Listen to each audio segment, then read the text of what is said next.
Salut la team, j'espère que vous allez bien. Ici Cédric, c'est un plaisir de vous retrouver aujourd'hui pour une nouvelle petite vidéo. On va parler de la vérité sur la whey protein.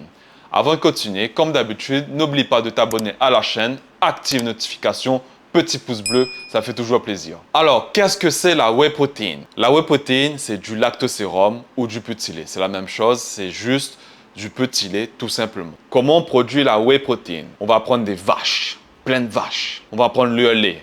Une fois qu'on a le lait, on va transporter directement en usine. Une fois que c'est en usine, l'usine où on produit de la whey protein, on va faire une pasteurisation du lait. C'est-à-dire, on va chauffer le lait à une très courte durée pour éliminer les mauvaises bactéries pour éviter de tomber malade. Par la suite, on va faire une extraction. Le lait, il y a deux parties, caséine et petit lait. On va enlever la caséine, mettre de côté pour faire autre chose. On va garder que le petit lait. Et dans le petit lait, on va diminuer au maximum les lipides et les glucides pour obtenir une protéine pure. Une fois qu'on a cette protéine, on va la filtrer pour la rendre sous forme de poudre, puis rajouter un arôme à l'intérieur comme du chocolat, vanille, fraise, pistache. Ça va dépendre de la compagnie. Puis on va aussi tester la pureté pour voir si tout est OK. Et on va mettre tout ça dans un pot comme ceci, produit final.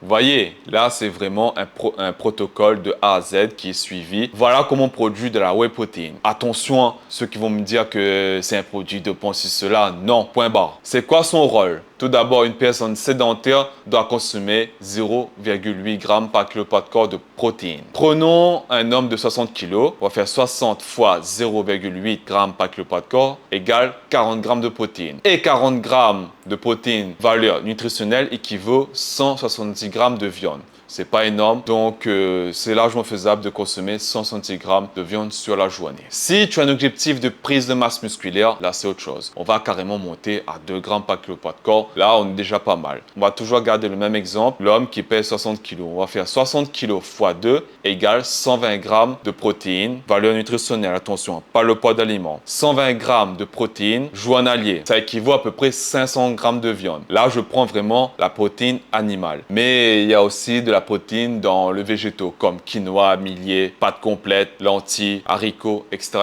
D'ailleurs, pourquoi j'ai mis 2 g par kilopoids de corps? Quand tu vas t'entraîner, tu vas casser des fibres musculaires. Il faudra pas mal d'acides aminés pour pouvoir récupérer correctement et développer ta masse musculaire. C'est pourquoi j'ai mis 2 g par kilopoids de corps. Mais on peut aussi ajuster 2,25, 2,5 g, 3 g, mais ça dépend vraiment de ta pratique, l'expérience, etc. Mais là, on est parti sur 2 g par kilopoids de corps. C'est déjà pas mal, comme j'ai dit tout à l'heure. Maintenant, si la personne consomme que 70 voire 80 g de protéines valeur nutritionnelle dans des aliments bruts, ben là, il faudra compléter avec de la whey protein pour avoir le total sur la journée des 120 g.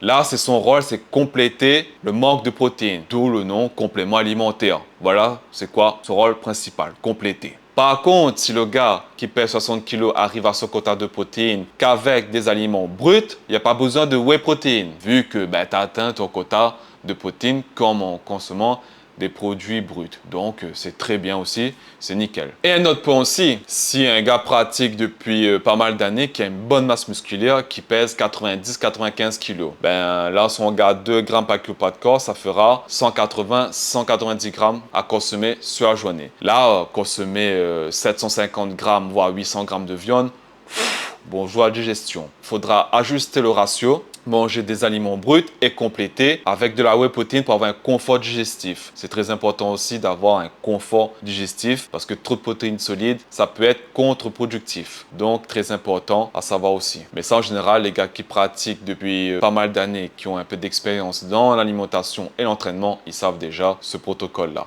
Mais c'est juste pour vous expliquer l'ABC de la whey protein. D'ailleurs, si jamais tu as besoin d'une whey protein, tu peux obtenir directement avec mon partenaire Nutrium Sport directement sur le site nutrisport.re avec le petit code promo CT Fitness. Donc, n'hésite pas, si jamais tu en as besoin, tu peux en avoir directement avec Nutrium Sport. N'oublie pas.